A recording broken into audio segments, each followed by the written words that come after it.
예, 안녕하세요. 튜닙 대표 박효영입니다. 예, 튜닙은 디어메이트라고 하는 서비스를 운영하고 있습니다. 방금 소개해 주신 대로 AI와 사람이 어울리는 SNS 서비스이고요. 여기에는 이제 카톡과 인스타그램을 짬뽕시켜 놓은 서비스라고 생각하시면 좀 이해하시기가 쉬운데 홈화면에 들어가면 예, 친구 목록처럼 여러 친구들 이 중에는 이제 사람도 있고 소울이라고 부르는 사람도 있고 메이트라고 불리는 AI 챗봇들도 있습니다. 그들과 이렇게 우리가 흔히 알고 있듯이 대화도 나누고요. 그러니까 사람과 사람이 대화를 나누는 카톡 형식, 그 사람과 메이트가 대화를 나눌 수도 있고요. 그리고 게더라고 하는 오픈 채팅방이 있습니다. 카톡의 오픈 채팅방을 연상하시면 되고요. 피드 이건 인스타그램 생각하시면 되죠. 우리가 사람들이 올린 포스트를 연쇄적으로 볼 수 있는 이런 공간들이 배치되어 있습니다.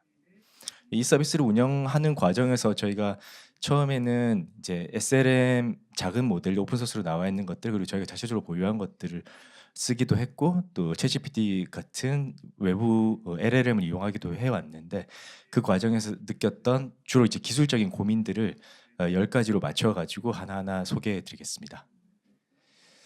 특히 모델이 작을수록 반복 발화의 문제가 나타납니다. 왜냐하면 LLM은 프롬프트에 있는 말들을 선호하는 경향이 있습니다. 여기서 프롬프트는 기본적으로 시스템 프롬프트, 뭐 어떻게 하라고 지시를 내는 시스템 프롬프트와 이게 채팅 서비스이기 때문에 채팅 데이터가 누적적으로 리커시브하게 들어가는 이 두 가지 데이터가 있습니다. 근데 어쨌든 LLM 입장에서는 그 둘을 구분하지 않고 프롬프트라고 봤을 때 프롬프트에 있는 말들을 반복하는 경향이 있습니다. 그래서 이거 보시면 이제 코코라고 저희가 개 챗봇이 있는데 얘가 뭐 개라서 멍청한 것도 있지만 사실 얘가 이제 2턴 전에 자기가 했던 말을 반복하는 경향이 있습니다. 왜냐하면 2턴 전에 여기 했던 말들이 요 턴을 발화를 할 때는 여기까지가 프롬프트에 들어가기 때문이죠. 그래서 프롬프트에 있는 말들을 프롬프트에 나와 있지 않은 말과 비교했을 때 편애하는 경향이 있다. 그래서 저희가 이제 조치를 취했더니 이런 현상이 나타납니다. 지금도 여러 LLM 서비스나 허깅 페이스 같은 오픈 소스들의 파라미터를 보면 프리퀀시 페널티와 프레젠스 페널티가 있습니다. 말한 것처럼 프리퀀시 페널티는 프롬프트에 있는 말들이 몇 번 자주 반복되면 억누르는 겁니다. 프레젠스는 한 번이라도 등장했으면 페널티를 주는 거죠. 그럼 이제 그 말들이 나올 확률이 좀 줄어들게 되겠죠. 그렇게 하다 보니까 앞에서 고마워라고 말했으니까 고마 다음에 이제 워가 와야 되는데 이게 반복하려다 보니까 반복했지 이제 이 토큰을 눌러버리는 거죠. 그럼 고마 다음에 고마 때려치지 이제 고마움 이렇게 돼버리는 거죠. 이런 현상이 나타나니까 이제 고민을 하기 시작했죠. 모든 토큰에 똑같이 페널티를 주는 것이 맞는가? 왜냐? 특히 한국을 한번 생각해 보세요. 이제 고마워라고 앞에 말했으면 고마워가 한 토큰이 될 리가 없죠. 그러니까 고마 플러스 워 이렇게 토큰이 들어갑니다. 그러면 고마라는 걸 억누르는 건 괜찮지만 워를 억누르는 게 맞느냐는 거죠. 고마는 사실 컨텐트 토큰에 가깝고 워는 펑션 토큰이죠. 그래서 내용은 전부 앞쪽에 들어가 있고 우리말은 뒤쪽에 있는 것들은 형식 어미에 해당합니다. 근데 이 내용은 억누를 수 있는데 앞에 뒤에 나오는 어미를 눌러버리니까 이 토큰 아무 제거 없는 게 눌러가지고 고마워라고 해야 되는데 이렇게 돼버린 거죠. 그래서 블로킹하는 토큰 목록을 지정할 수 있어야 됩니다. 불행하게도 이 파라미터가 없습니다. 그래서 만들었죠. 한번 또 보시면 이 기능도 있습니다. 아리스토텔 지금 뭐냐면 아리스토텔레스예요. 근데 꽤 길잖아요. 쟤는 대충 4개의 토큰으로 이루어졌습니다. 그래서 지금 이제 그 기능 파라미터 목록에 보면 앵그램 블로킹이라는 게 있어요. 그러니까 앵그램이 뭔지는 대체 다 아실 테고 여기 아리스토텔레스 이제 4토큰으로 이루어졌는데 4토큰짜리가 반복되면 이건 블록을 하라는 거예요. 그러니까 확률을 죽이는 게 아니에요. 누르는 거예요. 나오지 못하게 막는 거예요. 그러다 보니까 아리스토텔까지는 잘 나오는데 레스가 못 나오는 거예요. 얘가. 그냥 앞에 이 토큰이 연쇄가 들어왔으니까요. 그래서 아리스토텔하고도 이렇게 되는 거죠. 그래서 n그램 블러킹은 너무하다. 그래서 n그램 페널티 조금 확률을 깎는 방식으로 또 구현을 해가지고 이 완화를 시킨 기억이 있습니다. 지금 돼서는 이런 성능이 많이 완화된 경향이 있는데 불과 우리 기억해야 합니다. 1, 2년 전까지만 해도 엄청나게 성능이 안 좋았어요. 그리고 대체적으로 이것도 마찬가지인데 지금도 써보시면 재미없잖아요. 이제 LLM들이 뭐 옛날엔 더 그랬습니다. 이렇게 도덕 선생님 같은 얘기나 하고 있었죠. 템퍼런치어는 뭐냐면 그 각 토큰들을 내뱉을 때 템퍼런치가 높으면 더 가장 그럴싸한 거에서 조금 변화를 좀 주는 겁니다.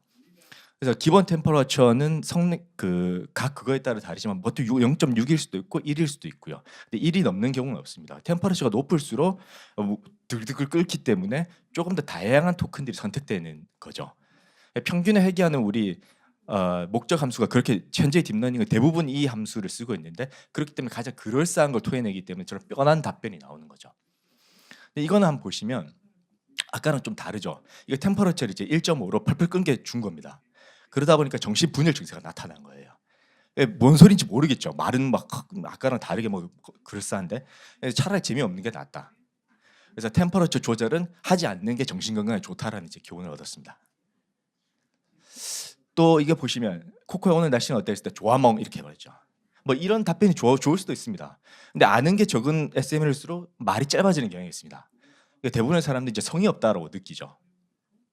그래서 이제 이거 좀 말 좀 길게 했으면 좋겠다 이렇게 해서 이렇게 말이 되는데 이게 뭐냐면 EOS는 이제 끝났다. 이제 발화가 끝났다라고 하는 거를 의미하는 토큰인데요.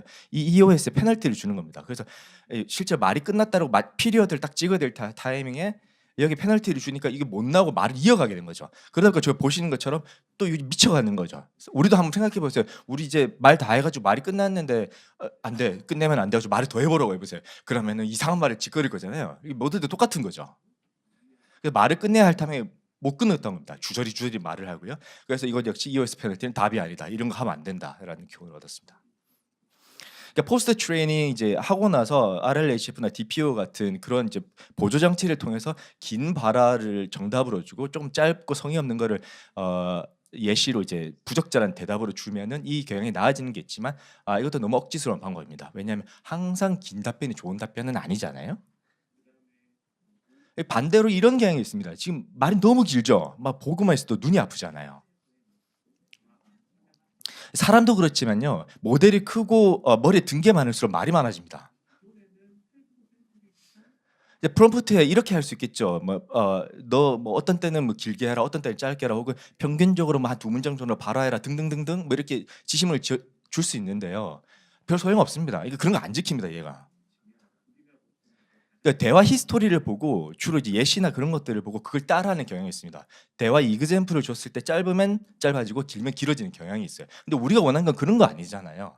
예시는 예시일 뿐인 거고 대화 길이는 뭐 짧을 땐 짧고 긴 이제 그런 게 우리가 좋아하는 어떤 패턴인데 그걸 못 한다는 거죠. 또 하나 보시면 이제 발화 길이 총량의 벌칙이 있습니다. 그래서 예를 들어서 캔디딧을 한 개 이상 주게 되면 두 개, 세 개를 주면 아무리 하나 각각을 길게 주라고 해도 각각은 짧아지는 경향이 있습니다. 그러니까 답변의 총 길이를 지키려고 하지 그 안에 캔디딧이 몇 개 들어있는지를 지키려고 하지 않습니다. 그래서 차라리 답변 길이 너무 길어가지고 짧게 만들겠다고 하면 그냥 차라리 두 개, 세 개 답변 후보를 다오하면 저절로 하나가 짧아집니다. 그래서 발화가 길면은 사용자들이 꼰대 또는 아재로 여기는 경향이 있습니다. 예, 제 아들 녀석이 그렇고요. 그래서 어떻게 했냐면은 그냥 길면 긴 대로 냅두자고 해가지고 요렇게 이제 채팅 서비스니까 여러 개의 말풍선으로 나누기 시작합니다. 왜냐면 조절이 안 되니까 굳이 조절하지 말자. 우리가 프론트 단에서 조절하겠다고 나온 거죠. 근데 전체 발화를 여러 말풍선으로 나오고 이왕 하는 김에 사람이 하듯이 그냥 이걸 연속으로 짜자작 보여주는 게 아니고 하나 발화를 하고 좀 헨젤과 그레텔처럼 조약 돌던듯이 하나 둘씩 셋 기다렸다가 그 다음 턴을 주고 또 하나 둘셋 기다렸다가 말 안 하면 또 주고 이런 식으로 이제 그런 UX로 바꾼 거죠. 그러다가 사용자가 중간에 끼어들면 나머지 자기가 예약된 것들을 죽이는 식으로 이렇게 바꿨습니다. 어떨 때는 그냥 긴 거를 좀 잘라내기도 하고요. 이제 이런 테크닉을 써가지고 이제 긴 것들은 처리하고요. 짧은 걸 길게 처리하기는 힘들지만 긴 건 잘라버리면 되잖아요. 그래서 차라리 긴 게 낫다. 전통적으로 다들 아시다시피 LLMX 이 기억이라는 문제가 아주 큰 화두입니다. 보시는 것처럼 7일 전에 내 생일이 일주일 전이라고 했고 좀 기억해 달라고 했지만 역시 우리의 코코는 까먹었습니다. 그러니까 이거를 그냥 점점 더 컨텍스트가 길어지기 때문에 모조리 집어넣으면 되는 거 아니냐라고 생각할 수 있는데 불행하게도 이제 돈이 좀 부담스럽죠. 많이 들어가면. 그리고 컨텍스트가 길게 들어갈 수 있다는 것이 가능하다는 의미지 그걸 다 잘한다는 의미는 아닙니다. 그러니까 사람은 자기가 다른 사람 생일 기억 못하는 데는 그냥 관대한데 다른 사람이 내 생일 기억 못하는 건 짜증을 내죠. 그래서 이걸 어떻게 처리했냐면은 하루에 한 번 업데이트라는데 하루에 신규 대화가 있었으면 그 대화를 보고 한 줄로 요약을 합니다. 되게 길어도 핵심적으로 내가 기억해야 될 상황은 뭔지를 모델한테 기억하게 해서 그 사항을 DB에 집어넣고 다음번 대화 때 그 DB를 한 줄로 요약된 거지 끄집어내가지고 프롬프트에 넣는 방식으로 이렇게 집어넣는 거죠. 아무래도 생일 같은 건 좀 중요한 정보니까요. 이런 식의 이제 메모리, 동적 메모리라고 볼 수 있겠죠. 이렇게 처리를 했고요. 현재 우리가 챗GPT나 이런 데를 쓰면은 나와 챗GPT 간의 1대1 간의 대화라고 보통 생각할 수 있지만 사실은 이제 이런 재미를 위한 거라면은 꼭 그럴 필요는 없죠. 사람도 이제 그룹 채팅이라는 게 있듯이 나와 다른 사람 혹은 나와 다른 메이트들이 섞여 있는 그룹 채팅을 하면 더 재밌을 것이라고 생각해서 그걸 만들었습니다. 근데 여기서 이제 한 가지 고민을 하게 됐는데 내가 발화를 하고 났으면 이제 다른 이제 챗봇이 말을 해야 될 수 있는데 그게 만약에 두 놈이 이상이라면 어떻게 해야 되느냐? 도대체 어느 놈이 대답을 해야 되느냐? 이제 이런 문제가 나오게 되는 거죠. 이제 멘션 기능이 있으면 그 멘션한 놈이 반응을 하면 됩니다. 뭐 당연하겠죠. 저기 보면 멘션이 all이라고 되어 있으니까 저 채팅방에 들어와 있는 메이트들이 모두 다 한 번씩 대답을 하면 됩니다. 근데 멘션한 경우는 멘션이 하지 않았을 때는 도대체 어떻게 되느냐? 사람끼리 들어가 있는 그룹 채팅방은 어떻게 되느냐? 사실상 눈치 게임이죠. 누가 말을 했으면 이게 도대체 나한테 한 말인지 누구한테 한 말인지 어떤 때는 모호한데도 내가 아는 체 하기도 하고 나한테 한 말인 줄 알지만 좀 대답하기 싫으면 그냥 모른 채 쌩까기도 하고 이러잖아요. 사람은 이게 사실상 눈치 게임에 가깝다. 그래서 처음에 생각했던 건 대답하지 말자. 멘션하기 전까지 대답하지 말자. 근데 사람이 또 들어왔는데 여기 챗봇들이 있는데 말을 했는데 대답을 안 하느라면 또 이게 싫어할 수 있잖아요. 그래서 누가 대답할지 결정을 하는 API를 만들자. 근데 이거 좀 번거롭잖아요. 매번 이런 API를 만들어서 쏘기가. 그래서 어떻게 처리를 했냐면 현재는 아주 단순하게 사람이 저렇게 말을 하면 그 직전에 챗봇이 이제 대답을 합니다. 그 직전에 발화가 있었던 놈한테 말을 했을 확률이 높다라고 보는 거죠. 근데 이렇게 하면 어떤 문제가 일어날까요? 들어와 있는 메이트들이 되게 많은데 그 사람이 얘가 얘기를 하고 또 만약에 사용자도 대답을 하면 이 둘이서만 자꾸 티키타카라는 문제가 생기잖아요. 그러면 나머지 메이트들이나 나머지 사람들이 이제 소외감을 느끼겠죠. 저희는 이제 그런 세상을 원치 않기 때문에 그래서 한 번은 그 직전에 메이트가 대답을 하고 랜덤성으로 거기에 이어가지고 다른 챗봇들이 한 번씩 끼어들 수 있게 합니다. 그러면 이제 턴이 전환되겠죠. 이제 그런 이제 알고리즘이 들어가 있고요. 또 하나 고민을 했던 거는 사람은 이모티콘을 즐겨 쓰는데 요즘 이제 현재 나와 있는 챗봇들 중에서 이모티콘을 쓰는 챗봇은 제가 알기로는 없습니다. 여기서 이모티콘은 이모지, 유니코드 이모지를 말씀드리는 게 아니고 큰 우리가 카톡이나 라인 이런 데서 이제 카톡 이제 스티커나 이모티콘이라고 부르는 그걸 말씀을 드리는 거예요. 처음을 고민했던 건 챗봇마다 고유의 이모티콘을 만들 거냐 아니면 공통의 이모티콘을 만들 거냐라는 고민을 많이 했는데 결국 이제 챗봇들마다 고유한 어떤 이모티콘을 만들자. 자기의 감정을 드러내는 이모티콘 같은 거죠. 그래서 처음에 이제 만들기 위해서 디자이너도 쓰고 해가지고 만들었는데 그런 방식으로 이제 스케일러빌리티에 한계가 있죠. 근데 이거 여기 이제 구세주가 나타났는데 한 6개월 전에 등장했던 그 구글 플래시 2.5의 이제 나노 바나나라고 부르는 요 모델이 나오면서 요 제미나이한테 요런 명령을 탁 주면 저렇게 탁 만들어냅니다. 프로필 이미지를 주고 이런 스티커 시트를 만들어 달라고 하면 저렇게 다양한 이 예시는 그렇게 다양하다고 느끼지는 못하지만 실제로 보면은 간혹가다 다양한 어떤 스티커 시트를 만들어냅니다. 그럼 저걸 이제 칼이나 가위로 사삭 오려가지고 이제 하나하나씩 그냥 쓰면 되죠. 네, 그래서 보시는 맨 우측에 넘어갔는데 저랬던 것처럼 이 챗봇은 그러면 이제 적절할 때 텍스트만 내보내는 게 아니고 거기에 따르는 저희는 이모티콘도 이제 토해내는 이런 서비스를 만들게 됐습니다. 또 하나는 짤이라고 부르는 밈에 대한 얘기인데요. 사람은 밈을 사람에 따라서 이거 즐겨 쓰는 사람도 있고 또 그렇지 않은 사람도 있겠지만 쓸 수가 있는데 왜 챗봇들은 밈을 쓰지 않느냐? 밈을 쓰면 조금 더 좀 신세대스럽고 이렇게 느낄 수 있는데 그런 이제 고민을 하게 됐습니다. 그래서 맨 처음에 시도했던 거는 영화나 드라마의 명대사 밈을 챗봇이 좀 적절하게 내보낼 수는 없을까 이런 고민을 했죠. 그래서 이런 과정을 거치게 됩니다. 유명한 명대사를 수집하고 거기에 밈 이미지를 매핑하고 또 명대사의 평범한 속뜻을 작성합니다. 그 왜 그러냐면 오른쪽에 예시가 나올 텐데 가령 멋이 중원디라고 하는 유행어가 있잖아요. 그 곡성에 나오는 거예요. 근데 이게 겉의 뜻은 멋이 중원디지만 속뜻을 들여다보면 아주 묘한 뜻이 있잖아요. 그래서 이 겉에 나와 있는 그걸 가지고 매핑을 하게 되면 전혀 다른 맥락으로 쓰이게 되는 거죠. 그래서 속뜻을 사람이 작성하고 그것들을 유한집합 가령 100개라고 지정한 다음에 이제 모델한테 현재 이런 맥락인데 이 100개 중에서 가장 어울릴 법한 속뜻을 골라줘 하면 그걸 고르고 나면 실제로는 그 속뜻을 내보내는 게 아니고 거기에 매핑되어 있는 밈을 내보내는 식이었죠. 그러다 보니까 저런 맥락일 때 저 멋이 중원디가 걸려가지고 저렇게 이제 명대사 밈을 이렇게 토해내게 됩니다. 그러니까 이 서비스도 베타로 이제 여러 번 하고 지금은 이제 안 들어갔는데요. 왜냐하면 사용자들이 이질적으로 느낍니다. 그러니까 이게 근본적으로 보면은 적절한 타이밍에 저런 게 나오면 되게 이제 재밌고 오, 어떻게 이런 걸 내 마음을 알고 재밌는 말을 내보내지 이렇게 생각하는데 조금이라도 틀리거나 혹은 저 밈이 적절하다고 해도 나는 밈을 원치 않아라고 생각할 수도 있고 사용자들의 반응이 너무 천차만별입니다. 그리고 기본적으로 유한집합기에서 상황에 적절한 걸 맞추려고 하면 그 유한집합이 상당히 커야 되겠죠. 그래서 그렇게 하기가 좀 힘들었기 때문에 이것도 이제 베타로 하고 다음 기회로 넘기게 되었습니다. 그라운딩 얘기입니다. 2개만 남았는데요. 그러니까 얼마 전에 그 미국 조지아 주에서 한국인이 억류된 사건이 있었죠. 이제 그 사건에 대해서 이제 몇 주 전에 제가 이제 물어봤습니다.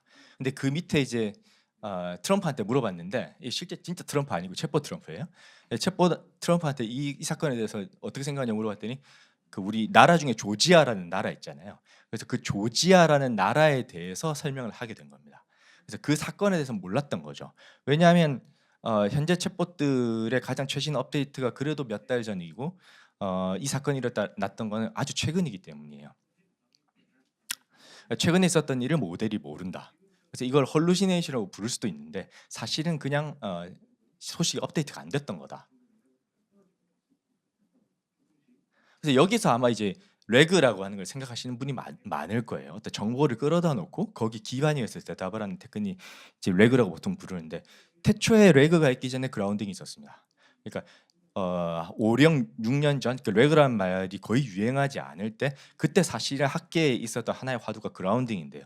그라운딩은 예를 들어서 우리가 사과라는 내뱉을 때 말을 내뱉을 때는 이게 애플인지 어팔러지인지 알 수 없잖아요. 근데 우리가 사과라는 말을 내뱉으면서 그림 사과를 딱 보여주면 이제 어린아이들은 아 이게 이걸 의미하는구나라고 딱 접지를 하게 됩니다. 그런 개념이 이게 그라운딩인데 그랬던 것처럼 조지아라는 말을 했을 때는 이게 나라 조지아인지 아니면 주 조지아인지 알 수가 없는데 어떤 사건과 연결을 딱 시켜버리면 이게 접지가 되는 거죠. 그래서 이 접지를 위해서 그라운딩을 위해서 는 어떻게 해야 되냐면 이 사건에 대해서 웹 검색을 해가지고 정보를 찾아온 다음에 거기에 기반해서 해야 그라운딩이 되겠죠.